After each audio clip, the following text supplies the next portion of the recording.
안녕하십니까. 기초간호 임상실문 라니 간조스쿨에 오신 것을 환영합니다. 오늘은 소화기의 질환으로 에 대해서 설명을 드리겠는데, 우선 우리 소화기의 구조와 기능에 대해서 복습을 먼저 시작하고 나서 질환에 대해서 설명을 드리겠습니다. 우선 보시면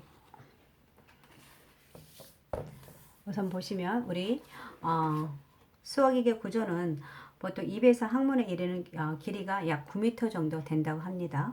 그래서 먼저 구강을 살펴보면 그 입인데 소화관은 첫 부분이고요. 그리고 이 소화기관에 연동후 운동이 없고요. 근데 구강에는 세 개의 침샘이로 되어 있는데, 하나는 이하선이고 귀 밑에 있고요. 입 안으로 소화액을 분비하는 침샘은 역할을 하고요. 그 다음에 악하선은 혀 아래에 있어서 침샘에서 침을 입속으로 분비하는 역할을 합니다. 그리고 설하선은 혀 밑에 위치해 있고요. 그래서 이 침샘은 음식물하고 들어왔을 때 먼저 침하고 섞여서 프티알린이라는 소화 효소가 있어서 음식물이 섞이게 하고 있습니다. 그 다음에 인두인데요. 이 인두는 소화기계와 호흡기의 공동 통로 역할을 하고요. 그 다음에 식도. 이 식도는 길이가 약 25cm 정도 되고, 입을 통해 들어온 음식물이 위에 이르도록 하는 구실이 있습니다. 여기서부터 우리가 연동 운동이 시작되고, 이 연동 운동은 어디까지 시작되냐면 직장까지 연동 운동이 내려가고 있습니다. 이렇게 시작을 하고요. 그 다음에 위에는 염산이나 가스트린, 펩신이 분비하는 곳이 있고요. 그 다음에 소장에는 소장은 보통 우리 12지장, 공장, 회장으로 되어 있는데, 여기에서도 소화 효소가, 여기서는 소장에서는 분절 운동이라 해가지고 우리 음식물을 흡수, 이런 에렙신이나 인베르타제, 말타제, 락타제 뭐 이런 소화 효소들에 의해서 각 부분마다 단백질, 지방, 탄수화물들이 소화 흡수할 수 있도록 소화 효소들을 분비하고 있습니다. 이때 하는 역할이 분절 운동에 의해서 우리 음식물이 흡수하고 있다는 걸 알아두시면 되고요. 그 다음에 필요 없는 노폐물을 가지고 대장은 맹장, 결장, 뭐 상행결장, 횡행결장, 그 다음에 하행결장, S상결장, 직장으로 이어지게 되는데, 이때 일어나는 것도 연동 운동이고요. 그래서 항문으로 오게 됩니다. 이게 소화기의 경로라고 볼 수 있고요.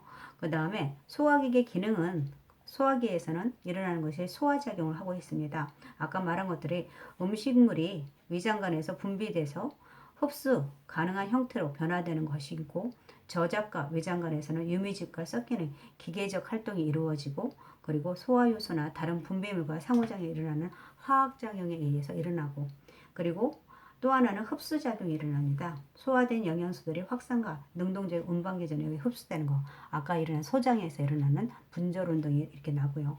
그 다음에 분비 기능이 있는데, 점액을 분비해서 위장관을 보호하는 역할도 하고 있습니다.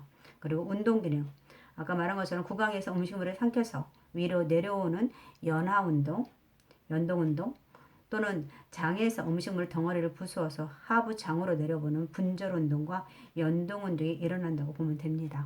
그래서 연동운동은 식도에서 시작해서 직장까지 있고, 분절운동은 소장에서만 일어난다고 생각하면 되고요. 그 다음에 그 외에 그 주위에 있는 기관을 보면은 췌장도 있고요. 그리고 간도 있고, 그 다음에 여러 가지 기관이 있습니다. 우선 간에서는 담즙이 생성이 되고, 췌장에서는 소화 효소가 생성이 돼서 12지장을 이룬 소화 효소들을 12지장으로 보내는데, 일단은 췌장에서 소화 효소는 아밀라제, 탄수화물이 되고요. 트립신은 단백질, 리파제는 지방으로 인해서 이런 것들을 분비해서 12지장으로 보냄으로 해서 소장에서 각 파트에서 음식물 소화 흡수를 하는데 도와주는 역할을 하고 있습니다. 이렇게 소화기의 구조와 기능을 한번 알아봤고요. 그 다음에 우리가 질환으로 가장 먼저 생각할 것 중에서 증상이 있겠죠. 그 증상 중에 가장 대표적인 소화기계 특이적 증상들이 있는데, 우리가 음식물을 먹고 소화가 안 됐을 때 어떤 것이 있죠? 식욕 감퇴가 있죠. 그리고 소화불량이라든지 아니면 구토와 오심, 그리고 산이 많이 보면 과산증이라든지, 장 쪽에서는 연동 운동이 덜 감소해서 변비라든지, 또 너무 자주 돼서 설사가 난다든지, 이런 소화기계의 특이적 증상이 있습니다. 여러분들 꼭 알아두시고, 우리 소화기계 질환에서 대부분의 이런 증상이 나겠구나, 있겠구나 하고 생각하시고, 그 다음에 그 각 질환에 대해서 특이적인 증상만 더 추가해서 외워주시면 될 것 같습니다. 그래서 먼저 질환을 보면 역류성 식도염이 있는데, 역류성 식도염이라는 것은 무엇이냐면, 위산이나 윗속의 내용물이 식도로 역류해서 가슴 안쪽으로 타는 듯한 통증이라든지 쓰림 등이 일으키는 질환입니다. 그리고 식도와 위 사이에는 식도 조임금이 있어서 음식을 삼킬 때라든지 트림할 때만 열리고 평상시에는 꽉 조여 있는 있습니다. 그래서 위의 내용물을 거꾸로 식도 내로 역류하지 못하게 하고 있는데, 근데 이때 식도 조임금이 힘이 약하거나 부적절하게 열리게 되면 위액이 식도로 거꾸로 넘어가게 돼서 이때 생기는 것이 식도염입니다. 위액이 있는 산은 굉장히 농도가 낮습니다. 그렇기 때문에 그 산이 식도를 부딪히면 식도 주위를 내막을 부딪히게 되면 굉장히 염증이 심할 수도 있겠죠. 그렇게 생각하시면 될 것 같습니다. 그래서 이거의 원인은 대부분 잘못된 식습관이라든지 식생활이라든지, 아니면 아까 말한 것처럼 식도의 조임금이 힘이 약해져서 그럴 수도 있고요. 여러 가지 원인이 있을 수 있고요. 그 다음에 이런 것들은 식도의 기능이 떨어지게 되면서 역류된 위산이 식도에 오래 남아있게 되므로 심한 식도염을 일으킬 수 있다는 거 알아주고요. 그 다음에 위 기능이 떨어져서 오랫동안 음식이 소화되지 못하고 위에 계속 남아있어도 위액이 역류되기 쉽고요. 그 다음에 비만도 중요한 인자 중에 하나라고 생각하시면 됩니다. 그래서 증상을 보게 되면 갑자기 점차적으로 증상이 나타나고, 가슴 쓰림이라든지 삼킨 곤란이라든지 산의 역류, 기침 같은 거, 재채기, 이런 호흡기 증상을 호소하기도 합니다. 그래서 어떤 경우에는 환자들이 이게 호흡기 질환인 줄 알고 가서 호흡기 계통으로 치료를 받기도 하는데, 어떤 때 확인이 되냐면 이제 위 내시경이라든지 이런 걸 하게 됐을 때, 그때 식도 내막에 염증이 있는 걸 발견하고 나서 이걸로 인한 질환인 것을 확인하게 되는 경우도 있습니다. 그래서 우리가 사정을 할 때 속쓰림이나 기침, 재채기 이런 것들을 정확하게 어느 부위에 사정하는지 환자의 말을 잘 들어주는 것도 한 방법이라 할 수 있습니다. 그 다음에 이 치료 및 간호를 보면은 우선 생활 방식을 개선하는 게 좋겠지요. 만약에 아까 비만으로 인한 식도염이면 약간 체중을 줄이도록 할 수 있고, 그리고 저녁에 과식하는 걸 줄이고요. 그 다음에 밤에 과식하고 나서 3-4시간 전부터 먹거나 마시는 것을 피하고 잠자는 것에 역류를 방해해서 침대의 머리 부분을 약간 높여주는 것도 한 방법이고요. 그 다음에 식이 관리도 중요하겠습니다. 부드러운 식사를 한다든지, 아니면 소량씩 자주 먹도록 하고, 지방질 음식이라든지 카페인, 너무 매우고 짜고 자극적인 음식은 약간 피하도록 하는 것이 좋을 것 같습니다. 그리고 변비를 예방할 수 있도록 하는 것도 좋겠지요. 그 다음에 뭐가 있냐면 소화성 궤양인데요. 처음에 소화성 궤양은 우리 보면은 위 점막이나 유문 또는 십이지장 점막의 일부가 어떤 원인에 의해서 괴사가 되는 것을 궤양이라고 합니다. 그래서 보통 이 궤양은 근육층까지 침범하여 뚫어질 수도 있고, 십이지장이 뚫릴 경우에 위의 내용물이 소화율사 등이 복강으로 나오게 돼서 복막염을 일으킬 수 있습니다. 그래서 이걸 침범 부위에 따라서 구분이 되는데, 아까 여기 보인 것처럼 십이지장 궤양이 가장 많고요. 그 다음에 외궤양이고, 가장 드문 것이 식도궤양이라 할 수 있습니다. 그래서 이렇게, 그리고 호발인자도 보면은 보통 여자의 보다 남자가 4배 정도 더 높다고 합니다. 그리고 40세 이후에서 발생하기도 하고, 이거 원인은 보통 스트레스 같은 사회생활에서 오는 스트레스라든지, 아니면 신체적 스트레스나 정서적 심리적 갈등에 의해서 올 수도 있고요. 그 다음에 어떤 것들은 헬리코박터 파일로르균에 의해서도 나타날 수가 있다고 합니다.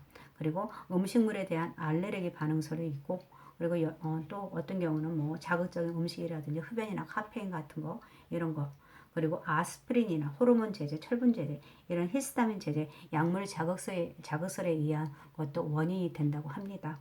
그래서 증상을 보면은 보통 동통인데요. 공복 시에나 또는 밤 12시나 새벽 2시에 쓰리고 아픈 동통이 나타난다고 하고, 우측 어깨와 등 쪽으로 방사되는 통증, 명치 통증이라고 합니다. 이거 우측 어깨로 나타난다고 하니까 약간 좀 우리가 흉통하고 예, 오인할 수가 있는데, 이때도 사정할 때 조심해서 이 흉통이 어느 쪽으로 오는 건지 정확하게 사정할 수 있도록 해야 합니다. 이게 소화기계에 의한 통증인지 아니면 순환기계에 의한 통증인지, 이것도 한 사정을 통해서 잘 구별할 수 있어야 되고요. 그 다음에 또는 오심과 구토와 변비와 혈변이 있을 수도 있습니다. 그리고 보통 위궤양일 경우에도 음식 섭취 후에 통증이 있을 수 있는데, 보통 구토를 하면 통증 완화된다고 합니다. 위궤양일 때는. 그리고 십이지장 궤양은 보통 공복 시에 통증을 느낀다는 것이 느끼고, 그리고 음식이나 제선제를 섭취하면 완화되기도 합니다. 그래서 위궤양 때는 음식물 섭취로 인해서 통증이 오고, 그리고 구토를 하면 완화되고, 그 다음 십이지장 궤양은 공복 시에, 그리고 음식이나 제선제를 통해서 통증이 완화된다는 그 이런 증상을 정확하게 알고 있으면 좋을 것 같습니다. 그 다음에 치료및 간호를 보면 보통 2, 3주 동안 안정하고 충분한 수면, 스트레스라면 수면 안정과 수면 같은 거, 그리고 금주라든지 금연, 불안감을 제거하는 것도 좋고요. 그리고 진통제, 특히 아스피린 계통의 복용을 금지하는 것이 좋겠죠. 아스피린을 복용하게 되면 궤양을 더 진동시켜서 천공을 일으킬 수 있습니다. 그렇기 때문에 굉장히 조심해야 돼요. 그래서 이렇게 해주시면 되고, 그 다음에 식이요법으로는 고단백질과 고비타민을 해주시고요. 그리고 소화되기 쉬운 음식을 소량씩, 그리고 규칙적으로 자극적인 음식을 먹도록 하고, 탄산이나 탄산음료 같은 걸 섭취를 금지하고요. 위내 정체 시간을 짧게 할 수 있도록 하는 것이, 시기를 하는 것이 좋고요.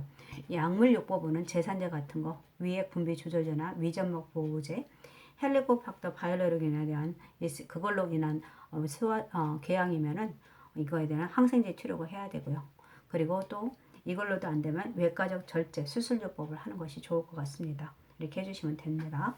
이게 소화성 궤양에 대한 설명이고요. 그 다음은 아마도 위암일 것 같은데, 네.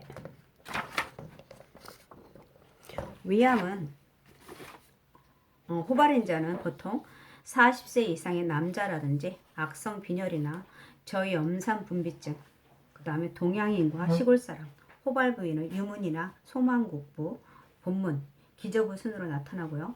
원인은 원인 불명입니다. 그리고 짠 음식이라든지 가공된 단백질, 상한 음식이나 흡연이나 가족력, 그 다음 헬리코박터로 인한 감염, 그 다음에 위액에 염산이 부족한 경우에 나타나기도 하고요.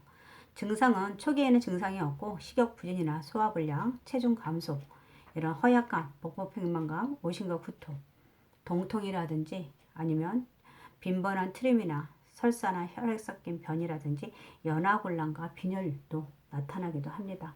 진단 같은 경우는 보통 위 내시경으로 알 수 있겠죠. 아니면 상부 위장관 엑스레이 검사라든지 세포 검사, 위 내시경으로 조직 검사를 한다든지, 아니면 위액 검사에서 무산증이 있는지 없는지 그걸로 가능하고요. 아니면은 자멸 검사를 통해서 위출혈을 확인할 수 있을 것 같습니다. 그다음 치료요법은 식이요법, 저섬유소 시기를 부드러운 음식을 들게 한다든지, 그리고 통증 완화를 로 인해서 체위 변경이나 환경 자극의 감소, 방문객을 제한한다든지, 그리고 수술요법, 부분 위절제술이나 완전 위절제술이 필요하고요. 그리고 그 외에도 암 치료를 위해서 방사선이나 화학요법을 치료도 합니다. 그리고 그 다음에 위암 판정을 받고 있는 위절제 수술 후에 항암제를 투여받고 있는 환자들한테 가장 주의 깊게 고려해야 되는 것은 감염 예방입니다. 왜냐하면 항암제 투여를 받게 되면 백혈구 수치가 떨어질 수가 있거든요. 그럼 백혈구의 역할이 식균 자극입니다. 그렇기 때문에 면역력이 떨어질 수 있기 때문에 감염 예방에 대해서 굉장히 조심해야 합니다. 그리고 우리가 위절제술을 했을 때 했을 때 나타날 수 있는 증상들이 있는데 뭐냐면 가장 먼저 나타날 수 있는 게 급성 이동 증후군입니다. 급성 이동 증후군이라 하는 것은 위절제 수술 후에 올 수 있는 문제로서 대개 수술한 지 6개월에서 12개월이면 사라지긴 합니다. 이게 어떤 때 어떻게 나타나냐면 위액을 보통 우리가 음식물이 갑자기 위가 없어지기 때문에 음식물이 갑자기 위가 없이 소장으로 내려갔을 때 갑자기 음식물이 한 번에 섭취한 음식물이 들어갔을 때 그걸로 인해서 외액물이 고농도의 전해질이나 당질이라는 전해질 음식이 위에서 바로 소장으로 통과할 때 이를 희석하기 위해서 다량의 세포 외액이 공장으로 들어오기 때문에 발생합니다. 그래서 보통 식후에 5분에서 30분 사이에 발생하고 이때의 증상을 보면 어지러움이라든지 실신, 신개함인지 발한, 복통에 의해서 나타납니다. 그렇기 때문에 이를 예방하기 위해서는 우리가 보통 위를 천천히 비울 수 있게 행와이 누워서 약간 치기 쪽으로 해서 약간 그런 식으로 누워 주시고 흉아이로 조금씩 자주 식사하도록 하고 식후 20분에서 30분 동안 누워 있고 그다음 식사 후 동시에 식사나 수분이나 국물을 함께 섭취하지 않도록 건더기만 먹도록 하고요. 그리고 가능한 한 탄수화물의 섭취를 줄이고 지방변이 없다면은 지방 섭취를 제한하지 않도록 하고 고단백이나 고지방 식사를 주도록 하는 것이 좋습니다. 그리고 만약에 유문부 제고로 인해서 십이지장 내용물이 역류된다면 담즙의 위와 식도를 자극하기 때문에 약간 암포젤이라든지 콜레스테린라민이라는 이런 약간 그런 것을 제산제 같은 걸 주면은 아마도 통증이 덜할 것 같고요. 그 다음에 비타민 B12 결핍증이 나타날 수 있습니다.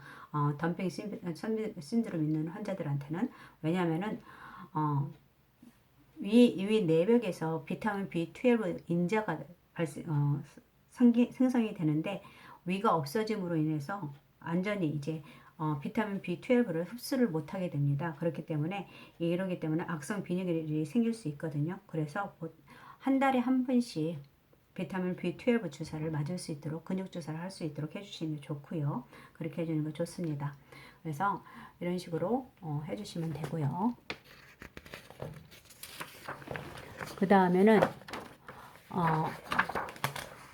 대장암에 대해서 설명을 드리겠습니다.